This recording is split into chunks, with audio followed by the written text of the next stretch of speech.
Hi, my name's Helen Brome and I want to welcome you here today.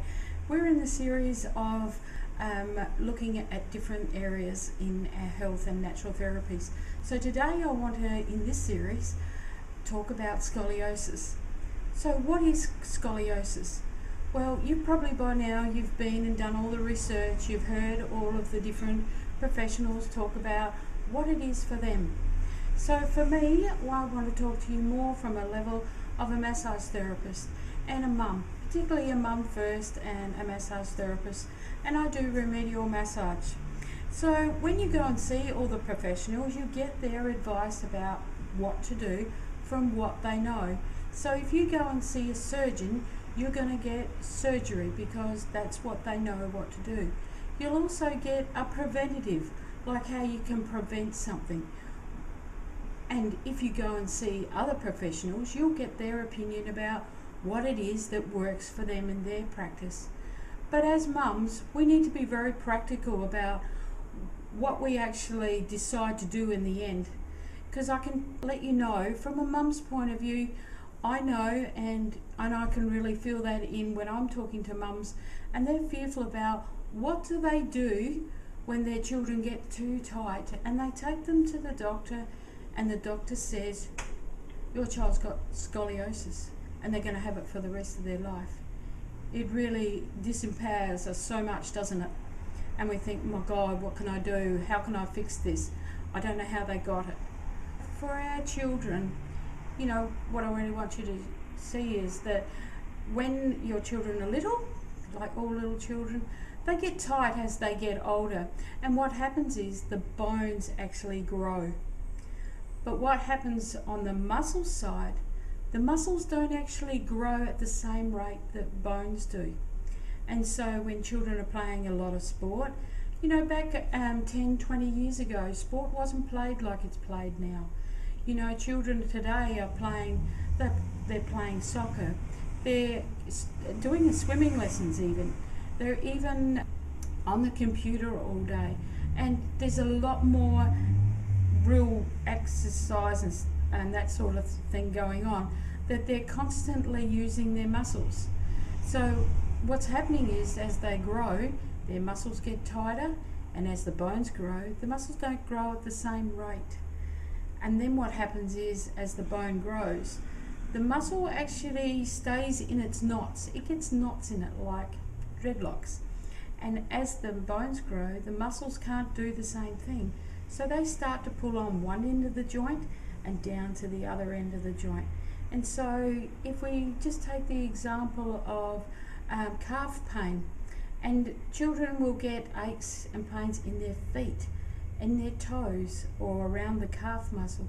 And that's just the muscles that are so tight with all these little knots up and down the muscle that it pulls into the bones and into the joints. And that way, that's what happens when this pain comes. And so in order to release that tightness, it's not about strapping their muscles with tape. It's not about putting them in a brace. It's not about doing more stretching, because when the muscle is overloaded, stretching is just another form of exercise. And how often have you noticed you must do this exercise every day, 3 times a week, whatever it is? How long do we do it for? We don't do it for that long because it's painful and it doesn't feel like it's helping. Well, what happens is that the muscles, when they're so matted, they can't stretch any further. And so the muscles need to have the knots unlocked. And that's what I do. That's what remedial massage with us does. We unlock those knots so we get rid of the overload of those poor muscles. They're just pulling. So it's a bit like me pulling my hair for a while. My scalp would actually get sore. When your scalp is sore, so is the muscles. And when you unlock those knots, that's when the muscles can actually start to stretch. And the joints, like my scalp, they don't hurt anymore. And that's when a little bit of stretching can actually work as the muscles get looser. But when we're in overload mode, it doesn't work. And so when those muscles don't work, you can expect a lot of pain. And within our children, when they try and go to bed at night, what happens is that the muscles are so tight that there's no cushioning left in the muscles anymore, that it's like laying on really hard bricks, because the bones have a pressure on them, and it keeps us moving all night because we can't relax, and our muscles just can't be those pillows for our bones. So remember, when you put something on your shin bone, how long it can last, that you just want some pressure on your shin. You actually want to get it off really quick. Well, that's what happens with the bones in our hips and our shoulders. We can't lay on our shoulders for too long if the muscles are really matted, and that's what's happening to them. So what happens when children are growing? Their bones are growing, but their muscles don't grow, and they get this pain up and down their legs. Then they might have what doctors would call restless legs or growing pain. They are real, and what they are is the muscles are becoming so matted, and so many knots, that it's like my scalp. It actually gets really sore, and that's what stops us children from sleeping, and it stops them from learning, because all the muscles that are so tight, it actually restricts the mind too. And when we're restricted in our muscles, restricted in our mind, but we're also restricted in our thinking, and we start to feel quite negative, and we start to feel like something bad's going to happen when we're feeling sad, and it's all coming from the muscles. And all the different muscles all over the body are going to different areas. So what I mean is that the pain can be going down to your foot, but you're really working on the top of your leg and massaging the top of the leg. And so when you unlock those muscles from all the knots, the muscles relax, and then they'll move with ease. And so that's what's really happening for the muscles. There's different approaches from every different type of practitioner out there, and you need to assess which one will be the easiest and which one will benefit your child long term. Because if we put children in braces, no matter where that brace is, the muscles are going to do a certain amount of loss of muscle tone, because they're not being used in the way that they should be used, and the way the body is designed. So when massage is used in that way, and children don't want to miss out on their sport in their growing years, because everybody else is playing sport, and then there comes the level of children becoming sad and feeling left out because they couldn't actually play sport.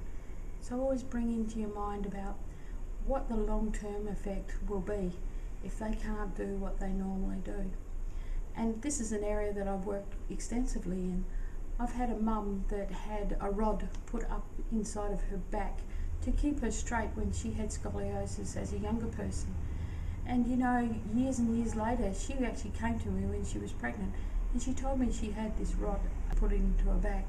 And she said if she'd have known what she knew now, she would have done a lot of massage and really worked from that area instead of having this type of operation. But it's not for everybody, and we don't know until we actually have a go. So, and I've had a 15-year-old girl where she was diagnosed with scoliosis, and her mum and her felt like the world had fallen apart because she had this.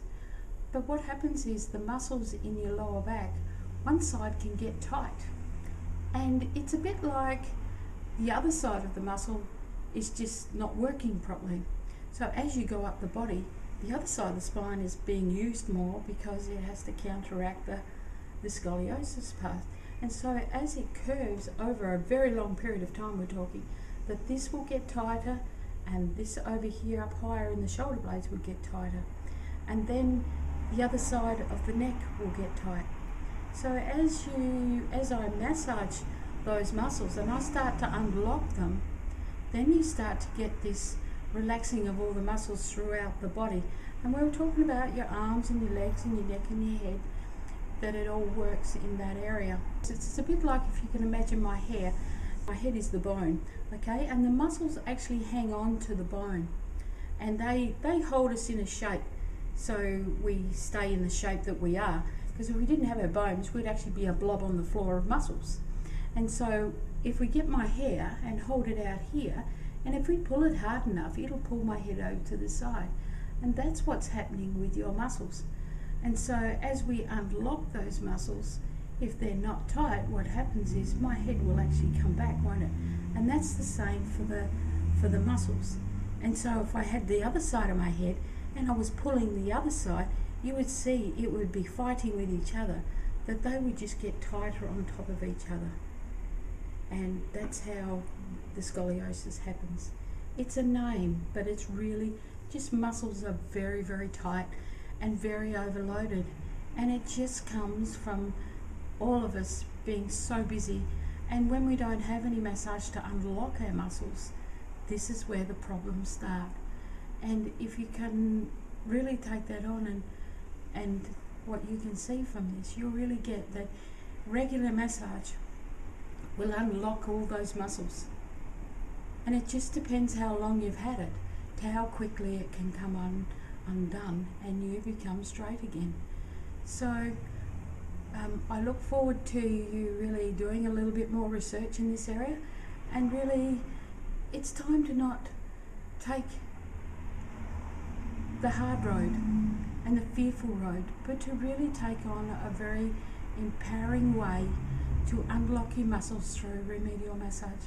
So I look forward to seeing you, and I look forward to making a difference in your life, and I look forward to really having you have a lovely, relaxed and straight back. Alright, so thank you very much, and I look forward to seeing you. You can always find more information on my website. So thank you very much. My website is naturaltherapiescoaching.com and chelseamassage.com.au. Alright, so thank you very much, and we'll see you on the next video. Thank you very much. I'm Helen Barone. Thank you.